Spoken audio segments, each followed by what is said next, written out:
Integration by partial fraction, इसके एक question कराता हूँ। इंटीग्रेशन बाय पार्शियल फ्रैक्शन के मैंने 6 फॉर्म आप लोगों को बता दिए हैं। अब क्वेश्चन लगाते हैं। You know I is equal to let I is equal to integration of E to the power X upon E to the power X plus 1 into E to the power X plus 3 D X. अब देखो e to the power x को यहाँ पे हम लोग t late कर लेते हैं, तो क्या हो जाएगा, put e to the power x is equal to T. इसका डिफ्रेंशिएशन क्या हो गया बच्चे, e to the power x dx is equal to D T. Yes और नो? तो I is equal to e to the power x dx, तो क्या लिख देंगे, डायरेक्ट लिख देंगे D T upon t plus 1 into T plus 3। ठीक है, अब 1 upon T plus 1 into T plus 3 partial fraction apply करेंगे हम लोग, तो लिखते हैं 1 upon T plus 1 into T plus 3 is equal to A upon T plus 1 plus B upon T plus 3। यही फॉर्म था। अगर दो अलजेब्रिक रहे तो A upon algebraic plus B upon algebraic करते हैं। अब एलसीएम निकाल लीजिए इसका, तो T plus 1 into T plus 3 cross multiply a into T plus 3 plus B into T plus 1। ठीक है, 1 अपॉन है, इसको और इसको क्या कर देंगे, कैंसिल, t को यहाँ कॉमन ले लेते हैं, तो a plus B into T plus 3a plus B. ठीक है, चलो मैं एक स्टेप और लिख देता हूँ आगे, t plus 1 into T plus 3 and 1 upon T plus 1 into T plus 3। अब इसे और इसे क्या कर दिए, कैंसिल।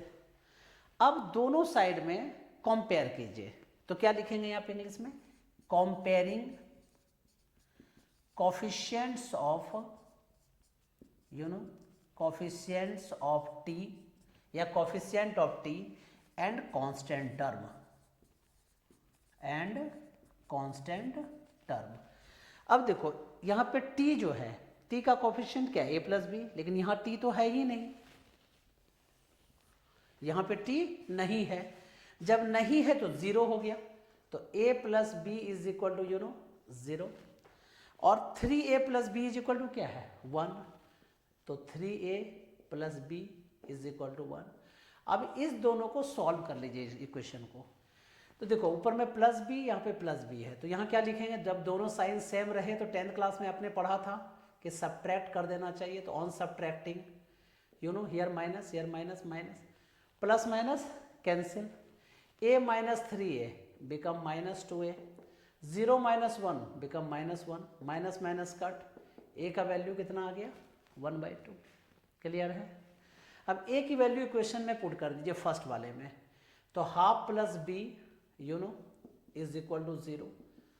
ठीक है, तो b इज इक्वल टू क्या हो गया माइनस हाफ, तो a की वैल्यू भी हाफ है और b की वैल्यू यहाँ पे माइनस हाफ है।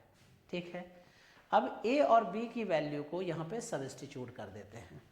ठीक है, और डायरेक्ट इंटीग्रेट कर देते हैं, तो i is equal to a के जगह क्या लिखेंगे हाफ इंटू टी प्लस 1, देखो इसको अच्छा से। ठीक है, b की जगह क्या लिखेंगे बच्चा, माइनस हाफ इंटू यहाँ पे क्या लिखेंगे t प्लस 3 होल इंटीग्रेशन, पूरे का इंटीग्रेशन कर रहे हैं। यहाँ तक क्लियर है ना, समझ लीजिए। a निकाल दिया मैंने, b कैलकुलेट कर दिया, अब यहाँ पे सब्स्टिट्यूट कर दिया। अब हाफ कांस्टेंट है बाहर, integration of 1 upon T plus 1, यहाँ पे भी हाफ कांस्टेंट है बाहर, integration of 1 upon T plus 3, यहाँ भी डी टी, यहाँ भी डी टी।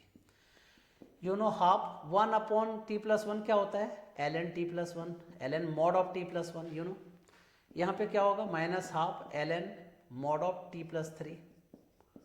फॉर्मूला आपको याद है, integration of 1 upon X is equal to L N X, वही लिखा मैंने। हाफ कांस्टेंट है बाहर ले लीजिए, तो L N mod of T plus 1 upon T plus 3 plus C.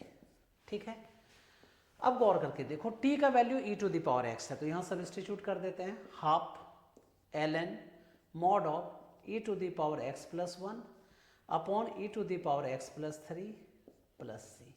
This is your final answer. ये बहुत इंपॉर्टेंट और अच्छा क्वेश्चन है CBSE 12 पॉइंट ऑफ व्यू से। इसलिए इस क्वेश्चन को अच्छे से प्रैक्टिस आप लोग कीजिए बच्चों।